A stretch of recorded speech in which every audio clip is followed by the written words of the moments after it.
karena disiksa. Ia menderita.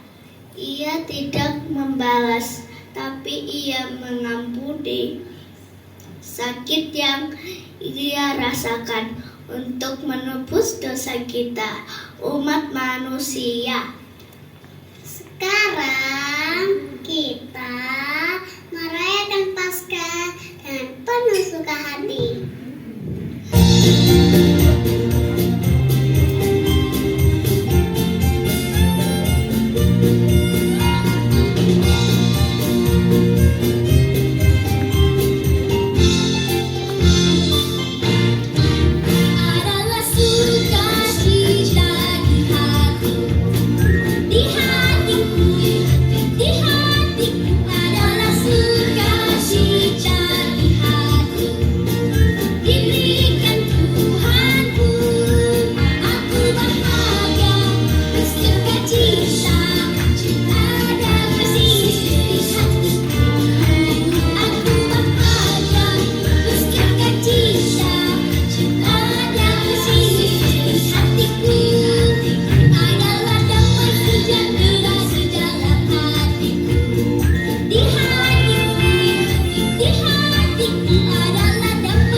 Kubur kosong membuktikan dia hidup, dan dia hidup di dalam setiap kehidupan kita. Amin. Puji nama Tuhan, kita siapkan hati kita untuk kebenaran firman Tuhan. Hanya kasih Yesus yang terindah selalu Kau nyatakan dalam setiap kehidupan kami, Tuhan. Terima kasih Yesus.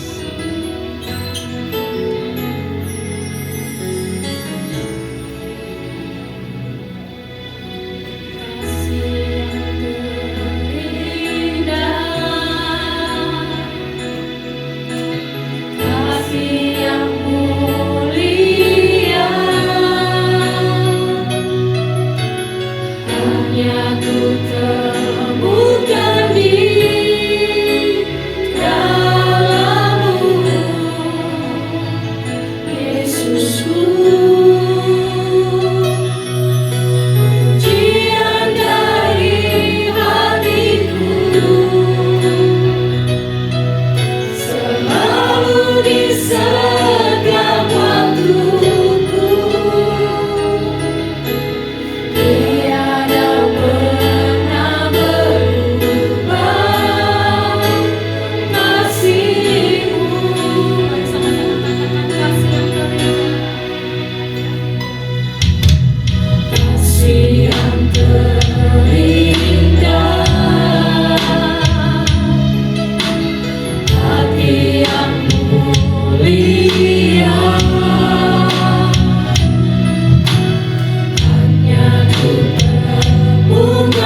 yang selamatkanku.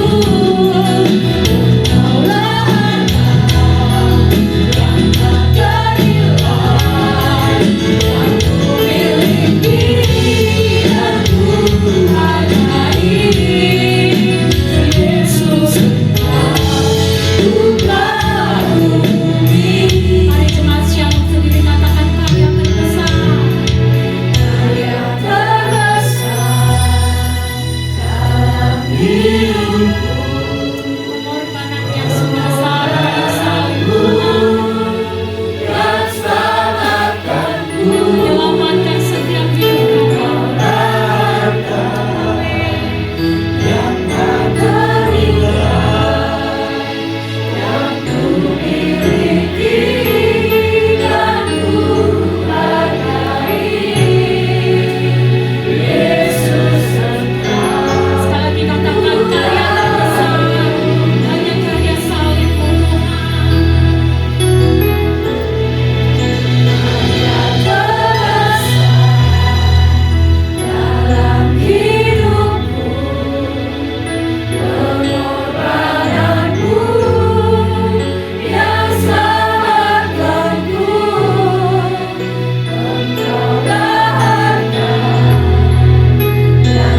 Bapa.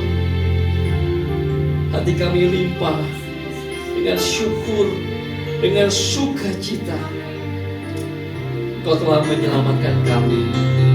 Anugerah terbesar, mujizat yang terbesar sudah Kau kerjakan dalam kehidupan kami. Di dalam Yesus Kristus Tuhan, Putra Tunggal-Mu, firman-Mu yang hidup, yang menjadi manusia, telah menyelamatkan kami semuanya. Oleh karena kematiannya, oleh karena kebangkitannya, dan oleh karena kenaikannya, kami semua hidup dan beroleh hidup yang kekal di dalam Yesus Kristus Tuhan. Terima kasih Bapa di surga. Kami mengucap syukur untuk ibadah Paskah, satu kesempatan yang indah yang Kau berikan kepada kami semuanya pagi hari ini. Terima kasih Bapa. Kami percaya Roh-Mu ada di tengah-tengah kami. Roh Kudus-Mu memenuhi segenap hati dan pikiran kami. Dan Roh Kudus-Mu itu juga yang mengurapi kami semuanya, seluruh ruangan ini ya Bapa. Karena itu pagi hari ini kami mau duduk diam saat ini untuk mendengarkan Bapa berfirman bagi kami. Bapa memberi kami makan mana surgawi. Kami mau bersimpuh, membuka hati kami, pikiran kami, dan telinga kami, untuk kami boleh mengerti akan kehendak Bapa dalam kehidupan kami. Bapa yang begitu baik, nyatakanlah apa yang menjadi isi hati-Mu, nyatakanlah kehendak-Mu, dan oleh pertolongan Roh Kudus-Mu, bila kami boleh mengerti, dan oleh kuat kuasa Roh Kudus-Mu, kami boleh melakukannya dalam kehidupan kami, di dalam keluarga kami, dalam pekerjaan kami, dan dimanapun kami ada. Kami mau terus untuk melakukan kehendak-Mu ya Bapa di surga. Terima kasih. Tolong kami Roh Kudus. Kami semua siap untuk mendengarkan Bapa berfirman. Kami semua siap untuk diberkati, untuk diingatkan, untuk dinasihati, dan untuk ditegur oleh firman-Mu yang hidup. Makasih Bapa, di dalam nama Tuhan Yesus Kristus. Haleluya. Amin. Silakan duduk Bapak Ibu Saudara. Puji Tuhan. Shalom. Selamat Paskah. Oke, haleluya.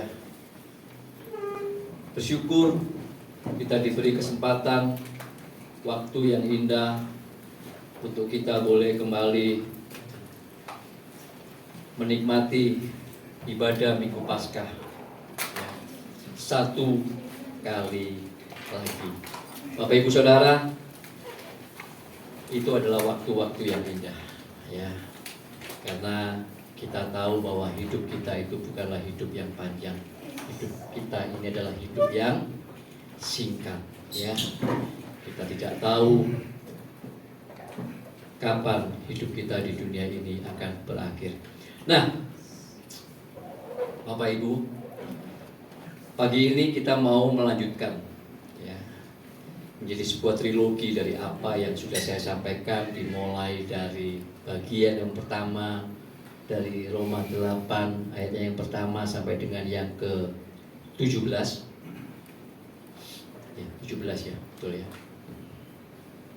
Dan ini adalah bagian yang terakhir.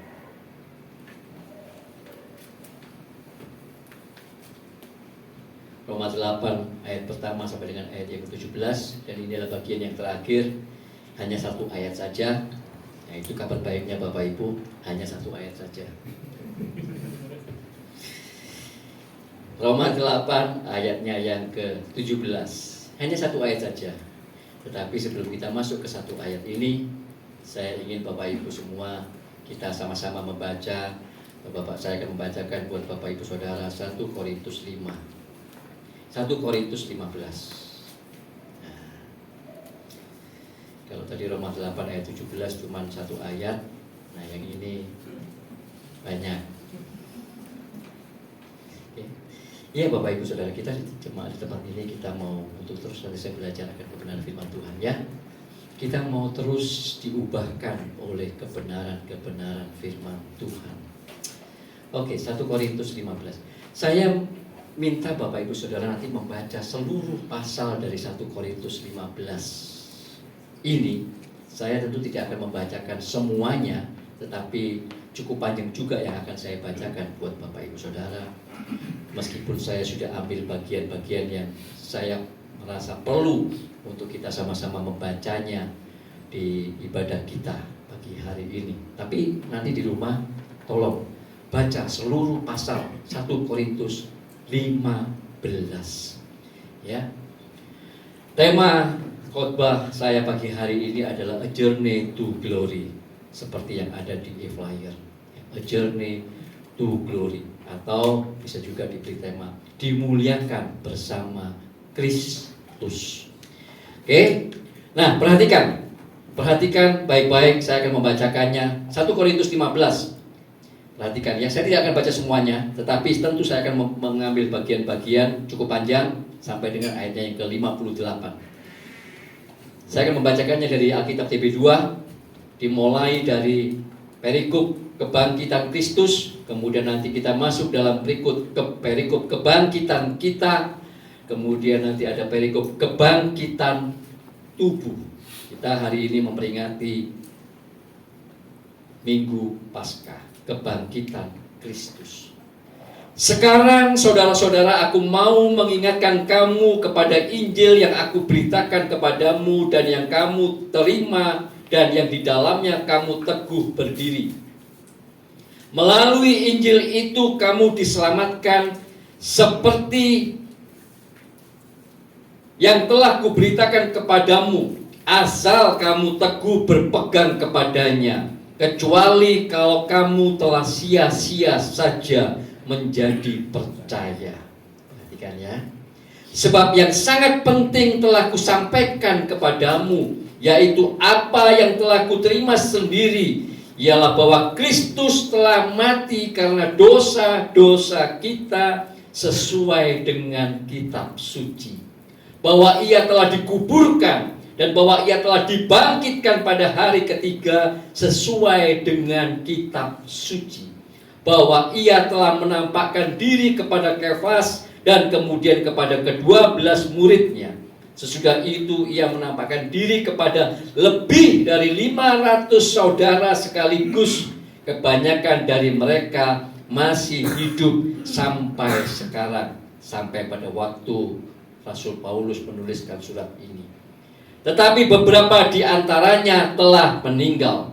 Selanjutnya ia menampakkan diri kepada Yakobus, kemudian kepada semua rasul, dan yang paling akhir dari semuanya, ia menampakkan diri juga kepadaku, kepada Rasul Paulus, sama seperti kepada anak yang lahir sebelum waktunya.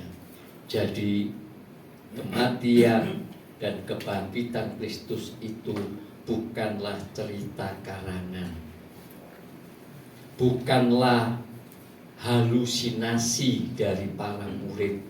Kalau masa 500 orang lebih akan halusinasi bersama-sama dan ngarang cerita bareng-bareng gitu ya. Ya, bukan. Ini adalah sebuah fakta. Ayat yang ke-12. Jadi, bila mana diberitakan bahwa Kristus dibangkitkan dari antara orang mati, bagaimana mungkin ada di antara kamu yang mengatakan bahwa tidak ada kebangkitan orang mati? Seandainya tidak ada kebangkitan orang mati, Kristus juga tidak dibangkitkan. Andai kata Kristus tidak dibangkitkan, sia-sialah pemberitaan kami dan sia-sia jugalah kepercayaan kamu. Saya lompat ayat 20. Namun yang benar ialah bahwa Kristus telah dibangkitkan dari antara orang mati sebagai yang sulung dari orang-orang yang telah meninggal. Sebab sama seperti maut datang karena satu orang manusia, demikian juga kebangkitan orang mati datang karena satu orang manusia.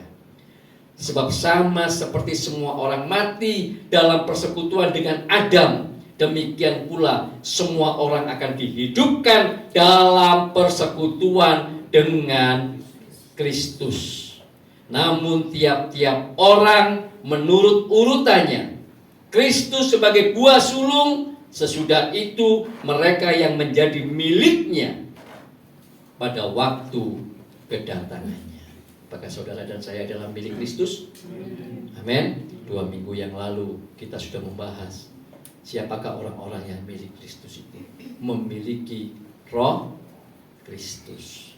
Ayat 35 saya lompat lagi. Tetapi mungkin ada orang yang bertanya, bagaimana orang mati dibangkitkan? Dengan tubuh apakah mereka akan datang kembali?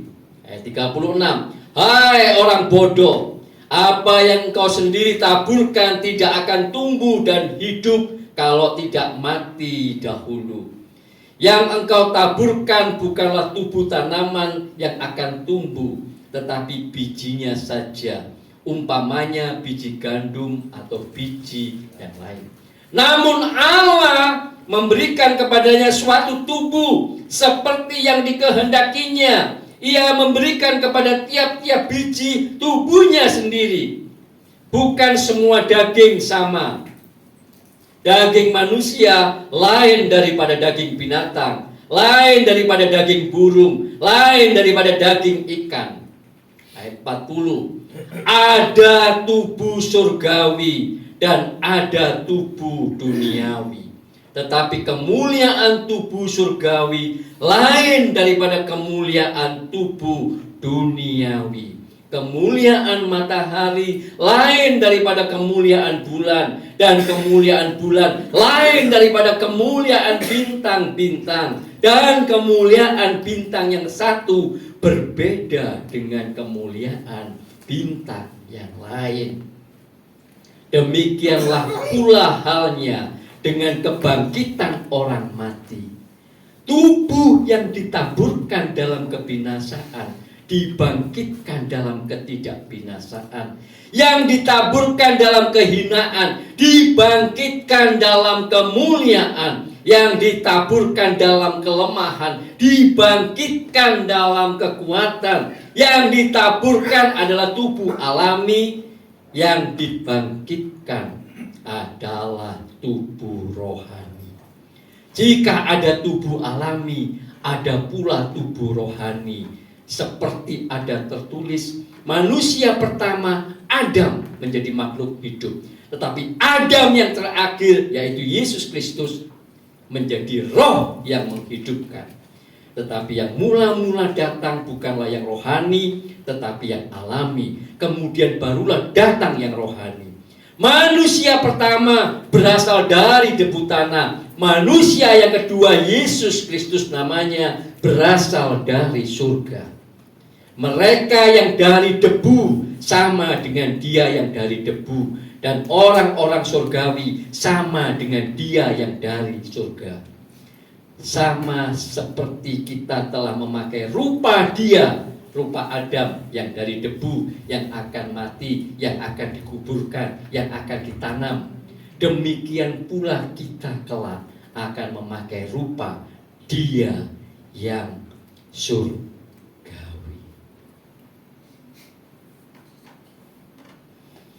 Nanti dibaca ya, semua satu pasal ini. Ya, saya akan lompat ke ayat 58. Karena itu saudara-saudara yang terkasih, berdirilah teguh, jangan goyah, dan giatlah selalu dalam pekerjaan Tuhan, sebab kamu tahu bahwa dalam persekutuanmu dengan Tuhan, jerih payahmu tidak sia-sia. Amin. Tuhan, saya belum khotbah, saya baru bacakan ayat. Jadi kita balik ke Roma 8, satu ayat saja, Roma 8 ayat 17. Oke, ini yang menjadi ayat bacaan kita. 1 Korintus 15 tadi itu adalah pengantarnya, karena semua yang akan kita pelajari dan renungkan itu sebenarnya sudah tertulis juga di dalam 1 Korintus 15 itu semuanya. Nanti kita akan membuka ayat-ayat. kita bisa melihat bagaimana kesatuan daripada Alkitab kita yang luar biasa. Oke, Roma 8 ayatnya yang ke-17. Jika kita adalah anak, kita juga adalah ahli waris. Minggu lalu, 2 minggu yang kemudian kita sudah belajar bagaimana kita adalah orang-orang yang dibenarkan, bagaimana kita adalah orang-orang yang dimerdekakan, dan bagaimana kemudian Roh Kudus untuk menguduskan dan melahirbarukan kita sehingga kita menjadi anak-anak Allah, kita menjadi ahli waris. Jika kita adalah anak, kita juga adalah ahli waris. Maksudnya orang-orang yang berhak menerima janji-janji Allah, yang akan menerimanya bersama Kristus, yaitu jika kita menderita bersama Dia, supaya kita juga apa? Dipermuliakan bersama dengan Dia. Dipermuliakan bersama dengan Kristus, a journey to glory. Bapak Ibu Saudara, ternyata Allah Bapa yang telah memilih kita, memilih Bapak Ibu Saudara dan saya, tidak hanya kemudian di dalam Yesus Kristus kita dibenarkan, dimerdekakan dari hukum dosa dan hukum maut. Tidak hanya kemudian Roh Kudus itu diberikan dalam hidup kita untuk kemudian menguduskan dan melahirbarukan kita, mengadopsi kita menjadi anak-anak Allah. Kita tidak hanya diselamatkan dari penghukuman api neraka kekal, tetapi bahkan sebagai anak-anak Allah di dalam Yesus Kristus, Bapa kita di surga itu memberikan kepada kita hadiah kemuliaan bersama Kristus Yesus. Alkitab mengatakan kita dilayakkan untuk menjadi ahli waris kerajaan surga. Diajak, dijadikan menjadi rekan sekerja Tuhan Yesus Kristus untuk ikut memerintah di dalam kemuliaan kerajaan surga. Pernahkah kita membayangkan kemuliaan kerajaan surga itu seperti apa? Enggak terbayangkan sebenarnya. Tidak terbayangkan dan tidak pernah akan dapat dilukiskan dengan seluruh bahasa manusia. Lupa, ada dicatat di dalam kitab Wahyu pasal 21, pasal 22. Iya, memang kitab Wahyu pasal 21 dan 22 itu khususnya. Di sana kemudian Allah itu memberikan sedikit bocoran informasi akan kemuliaan tentang kerajaan surga itu. Tapi nanti ketika kita masuk ke dalamnya pada waktunya, kemuliaan yang sesungguhnya itu akan sangat-sangat jauh melebihi apa yang tertulis di dalam kitab Wahyu. Padahal kalau kita baca dalam kitab Wahyu pasal 21-22, itu kita sudah nggak bisa bayangin. Coba kita tengok sedikit aja. Kita sebenarnya nggak bisa bayangin itu, ya.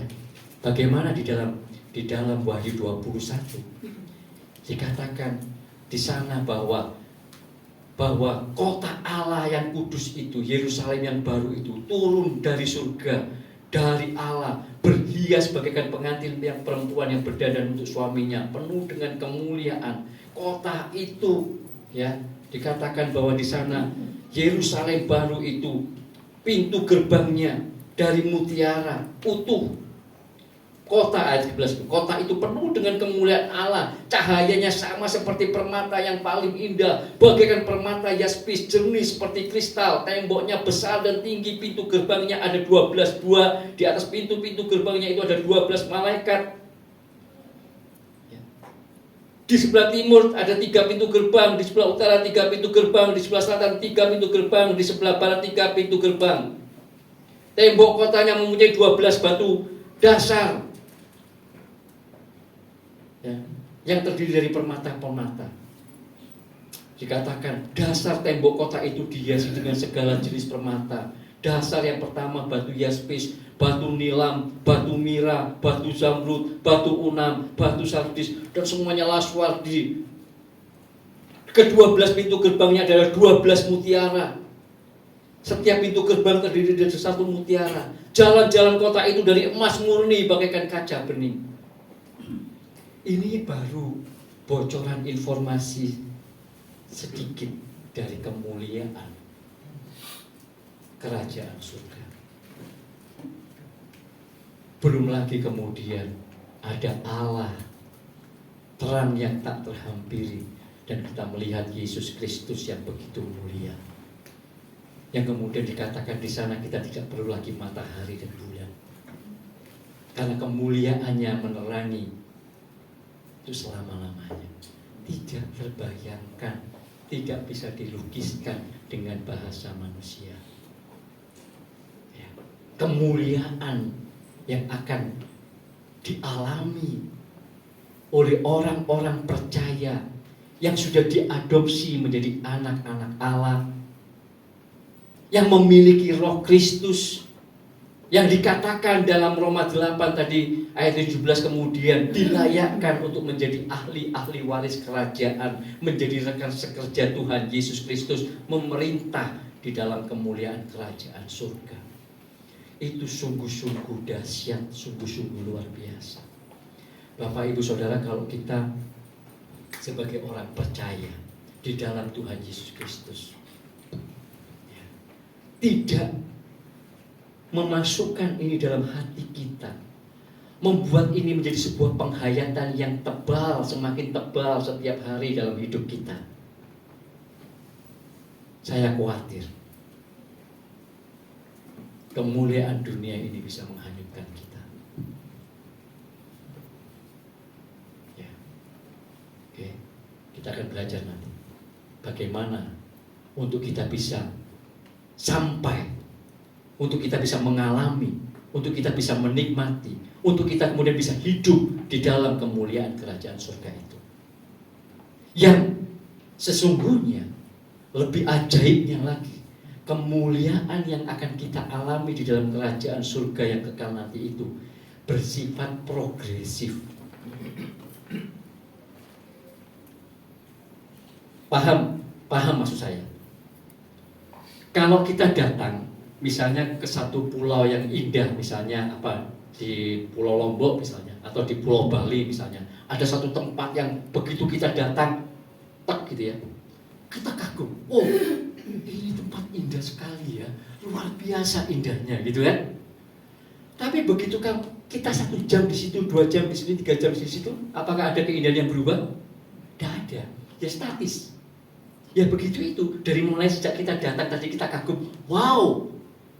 Kemudian 3 jam kemudian, 6 jam kemudian, 12 jam kemudian, keindahan itu ya tetap begitu. Tetapi lain dengan kemuliaan kerajaan surga, bersifat progresif. Wow. Jadi begitu kita datang nyampe pulau, kemudian kemuliaan itu progresif, tidak terbatas, sehingga tidak ada rasa bosan. Kita cuma dibuat terkagum-kagum dengan kemuliaan itu. Kenapa progresif? Karena Allah kita adalah Allah yang tak terbatas. Kemuliaannya kemuliaan yang tak terbatas.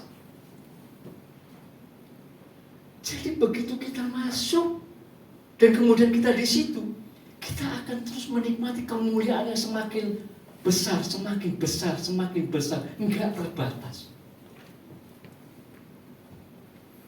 Itu begitu ajaib, begitu luar biasanya. Kita membuat kita itu kan mengalami kekaguman demi kekaguman yang senantiasa baru, yang tidak ada batasnya, Bapak Ibu Saudara. Wow. Dari kemuliaan kepada kemuliaan, kepada kemuliaan, dari kekaguman satu kepada kekaguman lagi, kepada kekaguman lagi, dan sampai selama-lamanya kekal. Coba bayangkan, seperti apa itu? Banyak orang Kristen sayangnya hanya cuma sekedar ya sudah kekristenan saja begitu. Tidak pernah mencoba untuk merenungkan sesungguhnya apa di dalam kekristenan kita, di dalam Yesus Kristus Tuhan itu. Apa dampak daripada kematian Kristus yang sudah membenarkan kita? Apa dampak daripada Roh Kudus yang sudah diberikan kepada kita, yang akan menguduskan kita, yang akan menjadikan kita anak-anak Allah? Dan yang kemudian bagaimana Bapa itu akan terus membawa kita mengalami yang namanya kemuliaan yang begitu wow, begitu ajaib, enggak terbayangkan itu. Nah kalau enggak belajar begini, enggak menghayati seperti ini, terus kemudian hidup kekristenan kita itu cuma jujur aja, apalagi kemudian menjadi agawawi, menjadi sebuah rutinitas. Aduh.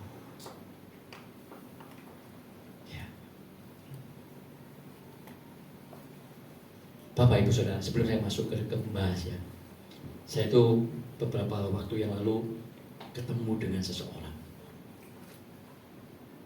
Ya, ini orang hebat, orang hebat. Saya nggak sebutkan profesinya. Pokoknya ini profesi yang mulia. Orang hebat, terkenal di kota kita. Meskipun dia beragama lain. Kemudian ketika saya ketemu bersama dengan istri dalam sesi konseling,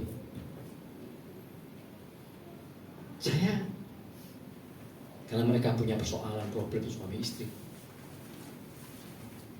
saya datang duduk bersama dengan mereka, dan kemudian saya katakan kepada suaminya, Bapak, saya tahu dia beragama lain. Saya katakan, Bapak sekarang umur berapa? 50 sekian. Oke. Setahu saya lebih tua 1 tahun dari saya. Oke. Hampir 60 kan? Terus apa yang Bapak cari? Semua Bapak sudah punya. Ya, gelar, jabatan, kekayaan. Terus kira-kira Bapak mau apa lagi ke depan?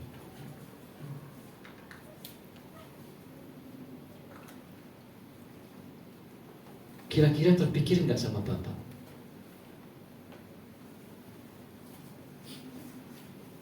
Setelah Bapak semua mengalami ini, kemudian nanti apa Bapak sudah mulai berpikir untuk mempersiapkan rumah masa depan? Saya bilang.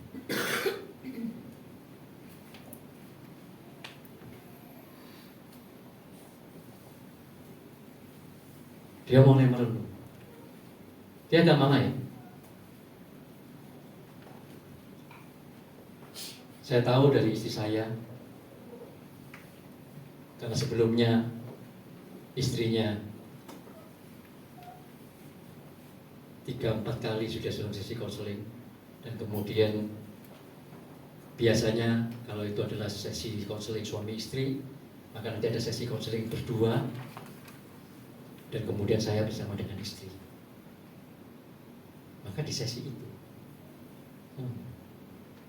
coba Bapak mulai nggak memikirkan rumah masa depan, dan kemudian pembicaraan berlanjut. Saudara tahu, seminggu kemudian istri saya di WA, terima kasih Bu. Saya tahu seminggu setelah kemarin konseling itu, seminggu ini masih ada beberapa peristiwa. Tapi saya tahu suami saya sudah belajar untuk menyikapi situasi dengan lebih baik. Saya mau katakan bahwa ketika kita menyadari akan sebuah kehidupan masa depan, kita akan mulai, semua orang itu agama apapun, sebenarnya akan mulai bisa, iya.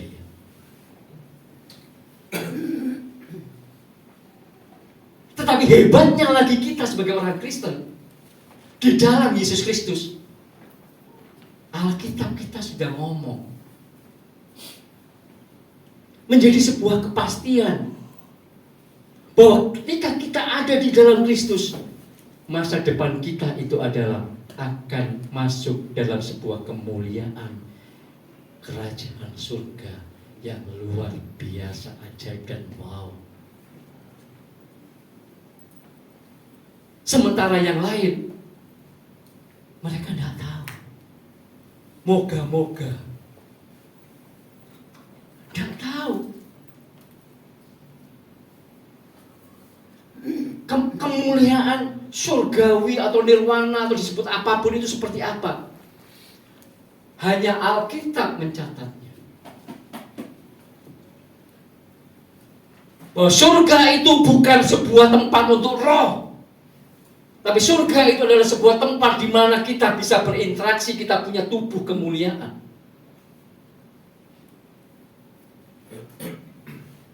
Bukan roh yang melayang-layang.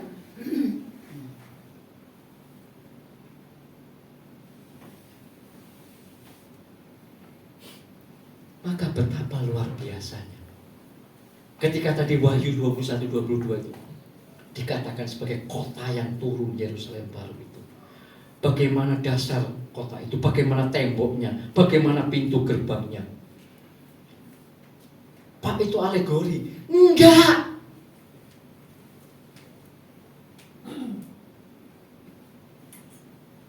Berkali-kali Alkitab mencatat bahwa ada pemerintahan di dalam kerajaan surga. Disebutnya saja kerajaan. Yang Yesus Kristus itu akan menjadi Tuhan dan Raja yang akan memerintah. Dan orang-orang yang menjadi miliknya Bapak, Ibu, Saudara, dan saya, kalau kita memiliki Roh Kristus, dikatakan tadi, kita akan diajak serta untuk memerintah bersama-sama dengan Tuhan Yesus Kristus dalam kemuliaan kerajaan surga. Membayangkan ini, memasukkan ini dalam hati dan roh kita, senantiasa kita terus-menerus ingatkan ini, maka dampaknya kita akan melihat bahwa perjalanan hidup kita ini sebenarnya adalah sebuah perjalanan menuju kepada kemuliaan. Amin.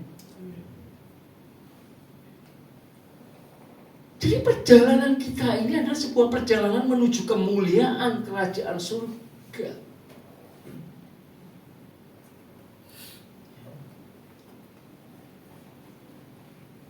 Maka kita mesti punya prinsip hidup ini, Bapak, Ibu, Saudara. Hanya orang-orang Kristen yang punya prinsip hidup bahwa hidup di dunia ini yang aku jalani saat ini adalah sebuah perjalanan menuju kemuliaan, a journey to glory, kemuliaan kerajaan surga. Hanya orang-orang yang percaya, yang menjalani hidupnya dengan prinsip ini, maka mereka akan beroleh hadiah kemuliaan kerajaan surga. Perhatikan kata-kata saya.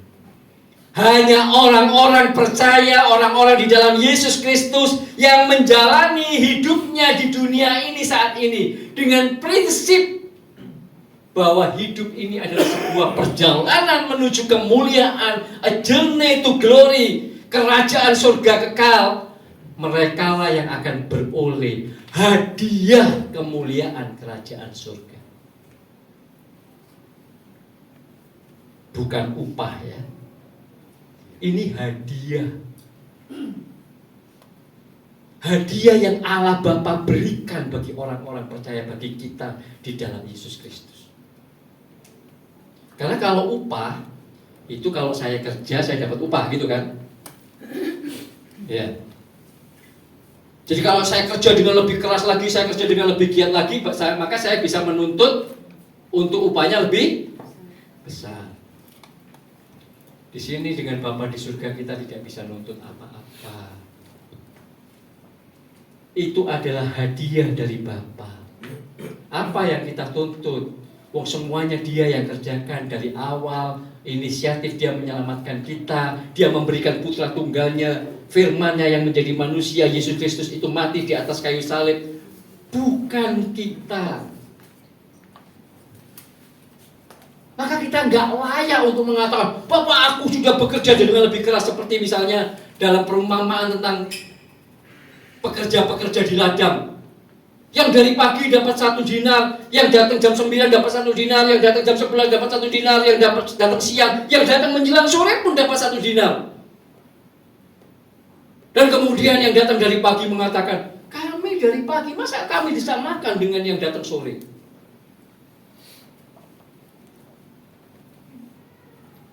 Dengan dalam relasi kita dengan Allah, tidak pernah ada transaksional.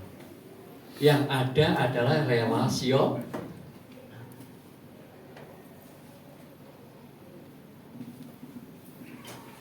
Jadi sekalipun misalnya, saya kasih contoh saya bisa menuntut lebih daripada misalnya siapa yang lain. Enggak. Saya tidak bisa menuntut lebih. Tetapi Allah yang melihat, Dia yang akan memberikan hadiah. Lebih kurangnya ya tergantung Allah sendiri. Nanti kita akan belajar. Karena kemuliaan yang akan kita terima nanti itu, ternyata setiap kita itu menerima kemuliaan yang berbeda-beda.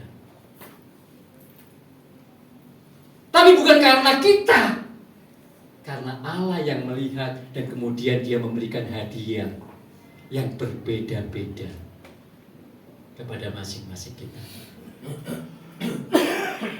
Kenapa kok bisa berbeda-beda? Nanti kita akan belajar sebentar.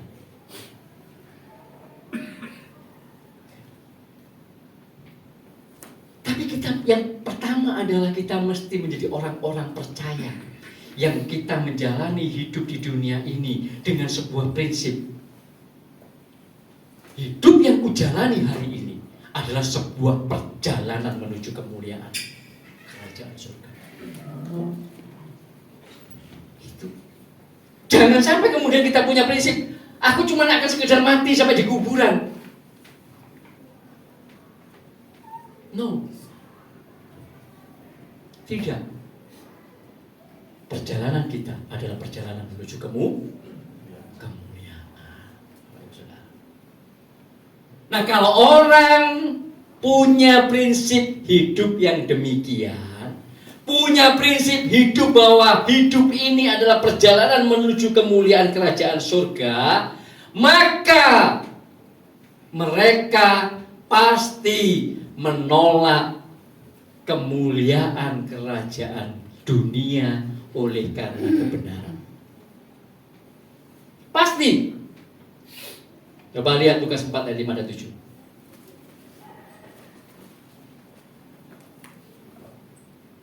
Lukas 4. Teladan kita Tuhan Yesus Kristus. Dia bukan cuma sekedar teladan, tetapi Dia Tuhan dalam hidup kita. Bukan cuma sekedar memberikan kepada kita teladan, tetapi apa yang dilakukannya, apa yang diteladankannya perlu kita perhatikan. Terlebih ketika di dalam Lukas ayat 4 ayat 5 dan 7 ini, bagaimana Tuhan Yesus ketika dicobai oleh iblis. Karena kita pun tidak kebal akan pencobaan itu kan. Maka kita juga mesti melihat bagaimana Lukas 4 ayat 5 dan 7 mencatat. Kemudian iblis membawa Yesus ke suatu tempat yang tinggi dan dalam sekejap mata ia memperlihatkan kepadanya semua kerajaan dunia. Kata iblis kepadanya, segala kuasa itu serta kemuliaannya akan kuberikan kepadamu, sebab semuanya itu telah diserahkan kepadaku dan aku akan memberikannya kepada siapa saja yang kukehendaki. Karena itu jika engkau menyembah aku, seluruhnya ini akan jadi milikmu. Tetapi Tuhan Yesus yang tahu persis perjalanan hidupnya di dunia ini adalah perjalanan menuju kepada kemuliaan yang akan dia kembali miliki setelah dia melepaskan seluruh kemuliaan. Sehingga dia berkata, Bapa, berikanlah kepadaku kemuliaan yang telah aku miliki sebelum dunia dijadikan. Dia tahu persis perjalanan hidupnya di dunia ini yang 33,5 tahun itu adalah perjalanan menuju kepada kemuliaan. Maka orang-orang percaya yang memiliki prinsip bahwa perjalanan hidupku ini adalah perjalanan menuju kemuliaan kerajaan surga, pasti akan menolak kemuliaan kerajaan dunia oleh karena kebenaran. Perhatikan, maksudnya ini loh. Kita itu bukan menolak untuk menjadi kaya, bukan menolak untuk punya jabatan, bukan menolak untuk punya harta kekayaan dunia, bukan. Tetapi kita menolak untuk mengorbankan kebenaran hanya karena supaya kita memperoleh jabatan, hanya karena kita supaya memperoleh kekayaan, supaya hanya kita memiliki harta, kita supaya memperoleh kemuliaan dunia ini. Kita tidak akan pernah mengorbankan kebenaran demi untuk mendapatkan itu. Itu maksudnya. Justru kalau kita dipercayakan kemuliaan kerajaan dunia ini, kepada kita dipercayakan jabatan, kepada kita dipercayakan kuasa, harta, kekayaan, uang yang banyak dan segala macam, justru lewat kemuliaan dunia yang dipercayakan kepada kita, yang kita miliki itu, maka kita akan pakai itu supaya kita dapat semakin maksimal untuk melakukan kebenaran. Itu ciri orang Kristen yang mengerti, yang hidupnya punya prinsip, aku sedang dalam perjalanan menuju kemuliaan kerajaan surga di dalam Yesus Kristus Tuhan. Ini justru kalau dia punya, kalau dia diberikan, dipercayakan kemuliaan itu, dia akan pakai itu untuk supaya lebih maksimal lagi. Coba perhatikan baik-baik Matius 25. Kita nggak baca ya, itu Bapak Ibu pasti sudah tahu itu. Matius 25 itu ya, tentang domba dan kambing gitu ya. Matius 25 tentang domba dan kambing itu pasti kita sudah tahu kan cerita itu. Jangan salah Bapak Ibu Saudara, kita nanti akan berdiri di hadapan tahta Kristus.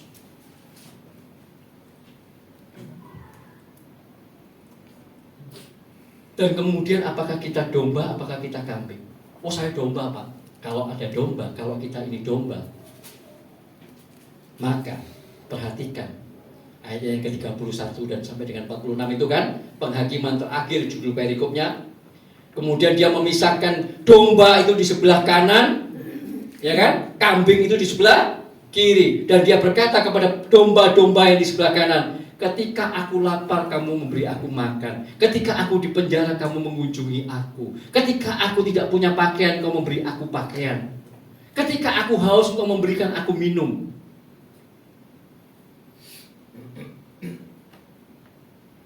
Artinya, kalau kita ini domba, orang-orang percaya yang akan menerima, dikatakan menerima kerajaan bersama-sama dengan Kristus, maka kita adalah orang-orang yang bukan mengorbankan kebenaran untuk bisa mendapatkan kekayaan, harta, jabatan, dan kekuasaan. Justru kita akan menggunakan harta, kekayaan, jabatan, dan kekuasaan itu yang memang kemudian dipercayakan kepada kita, yang memang kita miliki, justru untuk melakukan kebenaran.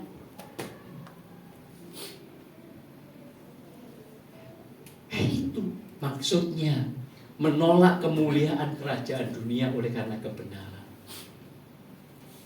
Artinya lagi yang kedua, bagaimana kita menolak kemuliaan kerajaan dunia oleh karena kebenaran. Kita ini justru bahkan yang kedua, bahkan rela menderita untuk supaya tetap setia melakukan kebenaran. Orang-orang yang punya prinsip hidup bahwa hidup ini adalah perjalanan menuju kemuliaan kerajaan surga. Tidak hanya mereka menolak untuk menerima kemuliaan kerajaan dunia dengan mengorbankan kebenaran, bahkan rela untuk menderita, untuk tetap setia melakukan kebenaran. Mengapa? Sekalipun mereka sekalipun nggak memperoleh, nggak bisa menikmati kemuliaan dunia, kita rela. Kenapa kita rela? Karena kita mengerti bahwa semua harta kemuliaan dunia ini, apakah itu jabatan, kekuasaan, uang, apapun semuanya itu sifatnya fana. Hanya berhenti pada waktu kita menghembuskan nafas yang terakhir. Bahkan tidak masuk ke liang kubur. Ada? Pernah melihat? Yang kalau dikubur itu kemudian mobilnya dimasukkan juga, uangnya dimasukkan juga, emasnya dimasukkan juga. Itu pernah ada? Tidak ada kan? Dari mana diambil orang nanti? Ya, tidak ada. Semuanya bersifat fana, hanya sampai di titik di mana kita menghembuskan nafas yang terakhir. Tetapi kebenaran itu bersifat kekal. Maka 2 Korintus 4 ayat 16 sampai 18. Ya. Bapak Ibu sudah tahu kan kalau saya khotbah satu ayat tapi kemudian kita buka banyak ayat ya.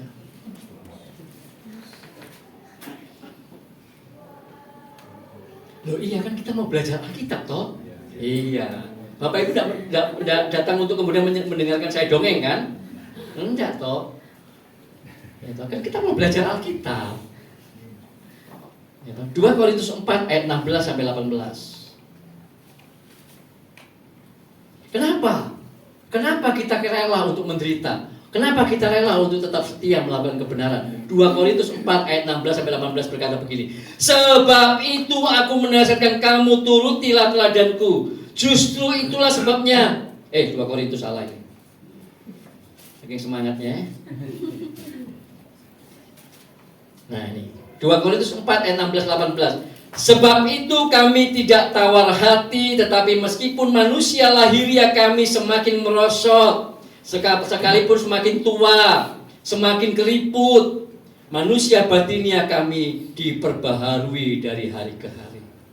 Sebab penderitaan ringan yang sekarang ini akan menghasilkan bagi kami kemuliaan kekal yang melebihi segala-galanya, jauh lebih besar daripada penderitaan kami. Sebab kami tidak memperhatikan yang kelihatan, melainkan yang tidak kelihatan. Karena yang kelihatan adalah sementara, fana, sedangkan yang tidak kelihatan adalah rela menderita kita. Tentu kalau kita ngomong begini dengan banyak mungkin umumnya anak-anak muda di dunia ini, enggak lah, aku mau kalau muda aku kaya raya, aku bisa hidup foya-foya, nanti kalau aku mati aku masuk surga. Kira-kira bisa?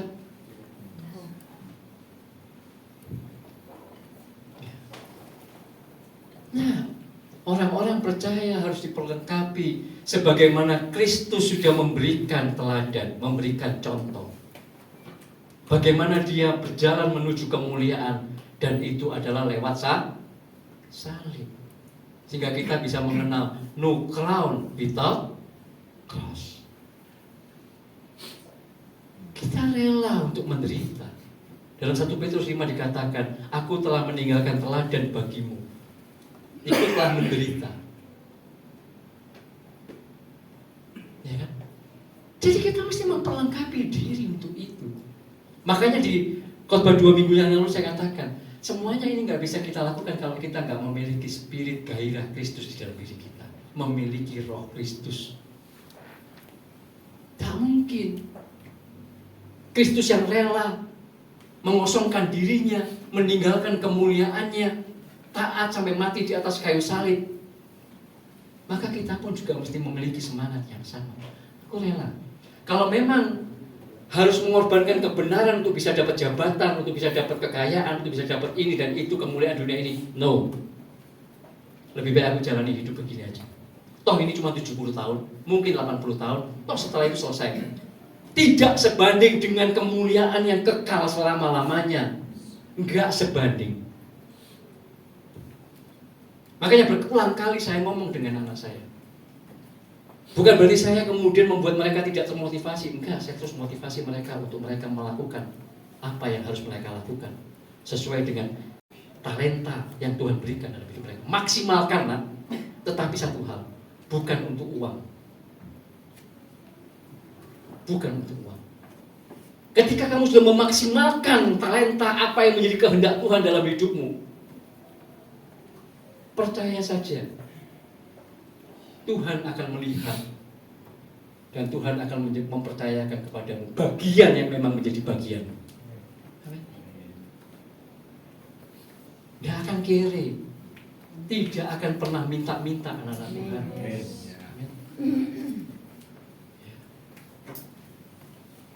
Saya terus mau belajar. Kalau Tuhan percayakan saya untuk mengembalakan jemaat, saya cuma satu, Tuhan, orang-orang yang Engkau pilih, orang-orang yang Engkau panggil, orang-orang yang kemudian Engkau berjalan bersama-sama dengan saya. Saya mau taat untuk berjalan bersama-sama menuju kemuliaan kerajaan surga. Kalau saya berdiri di depan, saya harus memberikan teladan, saya harus mengajar sebagai gembala, memberikan makanan yang sehat, harus memberikan teladan. Saya harus lakukan itu. Bukan soal jumlah jemaatnya sekian, pengen Pak, pengen. Tapi saya tahu waktunya Tuhan kapan Dia berikan. Ya itu aja. Tapi saya yang satu hal, kita semua yang berjalan, saya mau kita akan sampai di sana. Itu tahu Bapak Ibu. Saya bawa istri saya, anak saya terus katakan itu hari demi hari. Dalam perjalanan-perjalanan kami di mobil, semuanya itu yang kami lakukan. Saya bilang, saya nggak sempurna, tapi saya ajarkan kalian kebenaran. Bagaimana menjalani hidup ini tidak hanya dengan baik, tetapi dengan benar, sesuai dengan Alkitab. Papa nggak sempurna, tapi Papa terus akan berjuang untuk memberikan teladan demi teladan. Kamu lihat dari hari ke hari, dari buka mata sampai kamu tutup mata.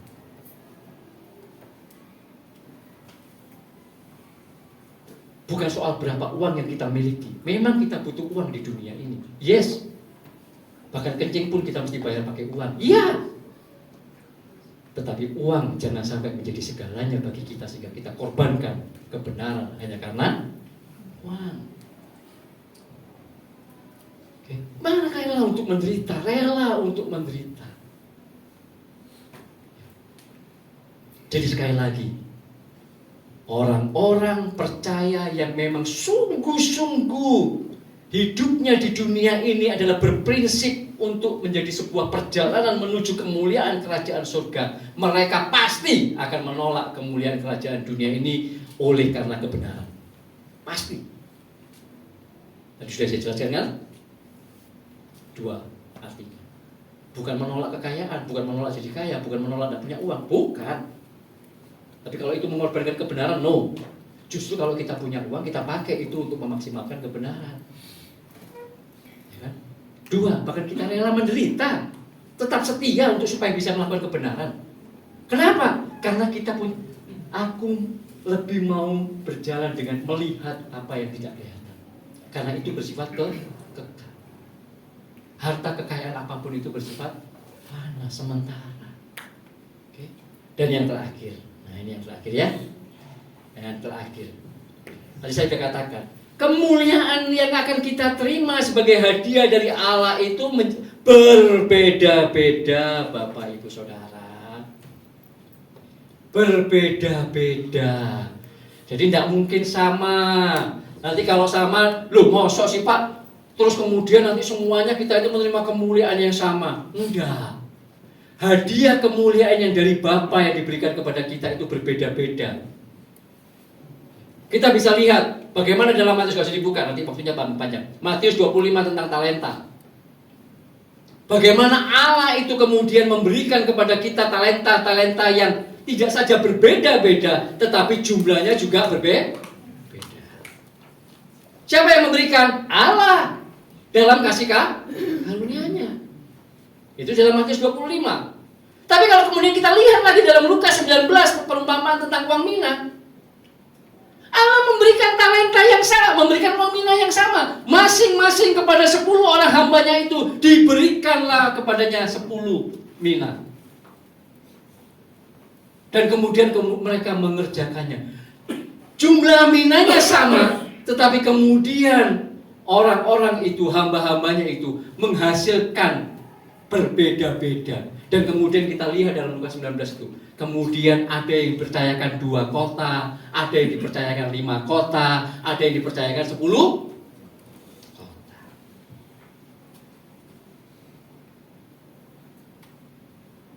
Matius 25, talentanya jumlahnya beda-beda, talentanya berbeda, jumlahnya berbeda. Lukas 19, jumlah uang minanya sama, tetapi hasilnya berbeda-beda. Dan kemudian diberikan kemuliaan 2 kota, 5 kota, 10 kota yang berbeda-beda. Dalam 1 Korintus 13 ayat 10-15, gak usah dibuka juga. Bagaimana di sini dikatakan, ada orang-orang yang membangun dengan menggunakan emas, dengan menggunakan perak, batu permata, kayu, rumput kering, jerami. Berbeda-beda bahan yang dipakai untuk membangun. Maka kemuliaan yang akan kita terima sebagai hadiah dari Allah Bapa di surga kekal nanti berbeda-beda. Disebabkan apa? Disebabkan 2 hal. 1, kasih karunia Allah buat kita masing-masing berbeda-beda. 2, kerelaan dan motivasi hati kita juga beda-beda. Allah juga melihat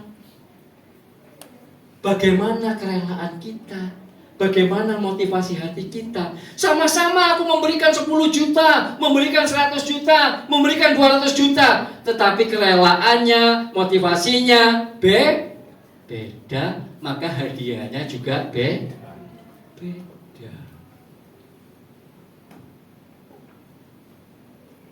Makanya di situ kita belajar. Kalau aku memberi lebih banyak, aku mesti memastikan hatiku rela, motivasiku benar. Mau memberi jumlah sedikit, memberi jumlah sedengan, memberi jumlah lumayan, memberi jumlah banyak, memberi jumlah banyak sekali, kita cuma mau pastikan hatiku rela, motivasiku benar. Semakin kita dibawa terus karena kita dipercayakan harta yang melimpah, kekayaan segala macam, kita bisa memberikan semakin banyak dengan rela dan dengan motivasi yang benar. Maka Bapak juga melihat. Tidak ada gunanya kalau kita bisa memberi banyak, tapi kemudian hati kita beruntel dan kita punya motivasi yang lain, tidak ada gunanya. Percuma. Oke? Jadi kan kita akan menerima kemuliaan yang berbeda-beda. Hadiah dari Bapa, kemuliaan buat kita di dalam surga.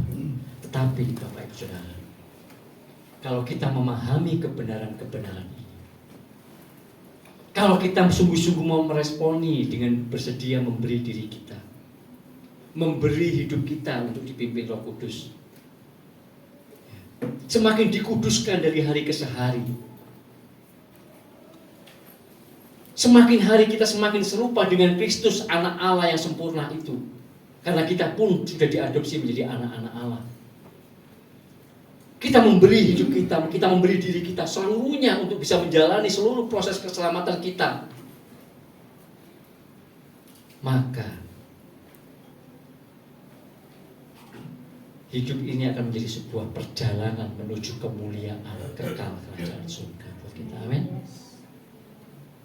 Bahkan sekalipun kita menderita, untuk sesaat lamanya kita mungkin menderita karena kita berpegang pada prinsip hidup ini. Enggak perlu khawatir, enggak perlu takut. Justru kalau kita mau merenungkan, kita mengerti Alkitab. Mengapa Tuhan Yesus itu, mengapa Allah Bapa itu justru kemudian Yesus itu harus melewati via dolorosa, penderitaan itu. Bukan cuma karena memang itu dinubuatkan dari nabi-nabi perjanjian lama, lewat apa pengorbanan-pengorbanan yang terjadi dalam umat Israel. Bukan cuma sekedar itu. Itu yes. Tetapi Allah mau katakan, kalaupun kamu dalam hidupmu di dunia ini, sebagai umatku, sebagai anak-anakku, harus mengalami penderitaan demi penderitaan. Oleh karena kebenaran, don't worry. Gak usah takut, gak usah khawatir. Karena perjalanan hidupmu oleh karena kebenaran sekalipun kamu menderita adalah perjalanan untuk menuju kemuliaan kekal kerajaan surga. Amin. Itu loh Bapak Ibu. Ya. Jadi kita mau belajar. Ayo di musik. Kita akan mengakhiri.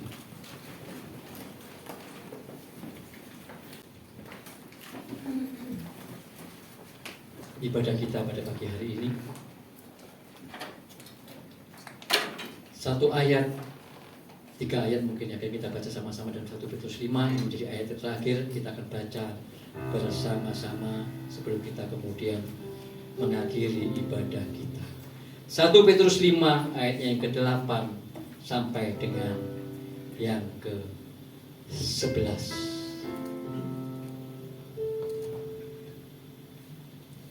Mari kita akan sama-sama baca. Saya akan bergantian ya, 8, 9, 10, dan 11 kita akan baca sama-sama. Oke, mari kita bangkit berdiri, kita membaca ayat ini. 1 Petrus 5, ayat ke-8 saya membaca, ayat ke-9 Bapak Ibu yang baca bersama-sama, ayat ke-10 saya membaca, dan ayat 11 kita akan baca bersama-sama. Kan? 1 Petrus 5, ayat 8. Waspadalah dan berjaga-jagalah, lawanmu si iblis berjalan keliling sama seperti singa yang mengaum-ngaum dan mencari orang yang dapat ditelannya. Ayat 9, silakan baca.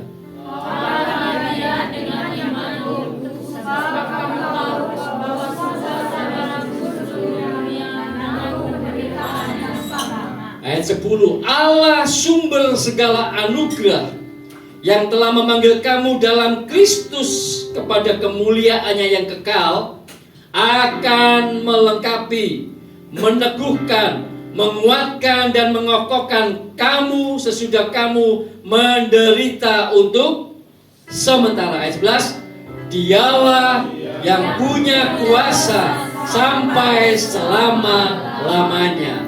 Amin.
terima kasih. Kami sudah mendengarkan akan firman-Mu. Terima kasih ya Bapa, untuk mana surgawi-Mu pagi hari ini. Kami dikuatkan, kami diteguhkan, kami terus semakin ditopang oleh kuat kuasa firman-Mu, oleh kebenaran-kebenaran yang dari surga, yang dari Bapa. Supaya setiap kami semua, jemaat-Mu yang ada di tempat ini, kami memiliki satu prinsip hidup di tengah-tengah dunia ini yang sama. Bahwa kami sedang menjalani sebuah perjalanan anak-anak Allah di tengah-tengah dunia ini. Dan perjalanan kami adalah perjalanan untuk menuju kemuliaan bersama-sama dengan Tuhan Yesus Kristus di surga kekal. Engkau sudah menyediakan hadiah yang terindah, hadiah yang besar bagi kami, kemuliaan kekal di dalam kerajaan surga di dalam Yesus Kristus. Biarlah kiranya Engkau menolong kami ya Bapa, karena kita tidak mampu dengan kekuatan kami sendiri. Hanya firman-Mu, hanya Roh Kudus-Mu, hanya kuat kuasa-Mu dan kasih-Mu yang senantiasa menolong kami. Dan kami semuanya melakukan semua itu oleh karena kami ada di dalam Tuhan Yesus Kristus, oleh karena pengorbanannya di atas kayu salib, oleh karena kebangkitannya yang hari ini kami peringati, dan oleh kenaikannya di surga yang Ia berkata, jangan kamu gelisah, aku akan datang kembali menjemput engkau. Aku akan membawa kamu ke tempat di mana aku ada, kamu akan ada. Dan di rumah Bapakku ada banyak tempat tinggal. Jangan gelisah, jangan gentar. Bapak terima kasih, Kau sudah melayakkan kami, mengangkat kami untuk menjadi anak-anak Bapa di surga di dalam Yesus Kristus. Ini kami jemaat-Mu yang di tempat ini ya Bapa. Kami sedang dalam perjalanan menuju kemuliaan itu. Oleh karena itu, sebelum kami mengakhiri ibadah ini, kami mengangkat tangan kami. Kami memandang kepada Engkau ya Bapa yang baik yang di dalam surga. Ora bakasih biaya syami.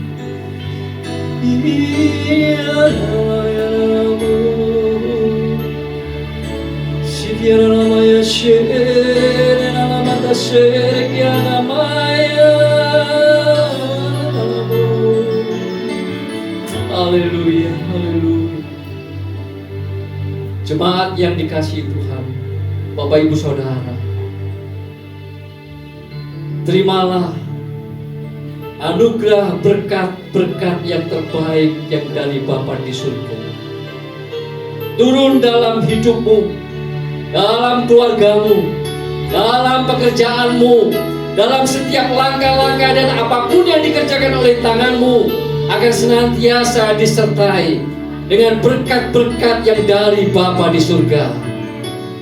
Cinta kasih-Nya di dalam Tuhan Yesus Kristus dan persekutuan Roh Kudus itu yang akan senantiasa menolong engkau, yang akan senantiasa meneguhkan, menopang, dan bahkan menghiburkan engkau di dalam jalan-jalan yang engkau lalui, mulai dari siang hari ini sampai Maranatha Tuhan Yesus datang, bahkan sampai selama-lamanya. Kita semua adalah anak-anak Bapa di surga yang senantiasa diberkati oleh Bapa. Di dalam nama Tuhan Yesus Kristus, semua kita sudah diberkati.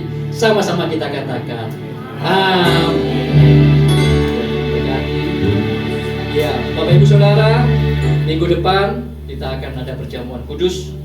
Ya, minggu yang pertama di bulan April kita akan mengadakan perjamuan kudus. Haleluya.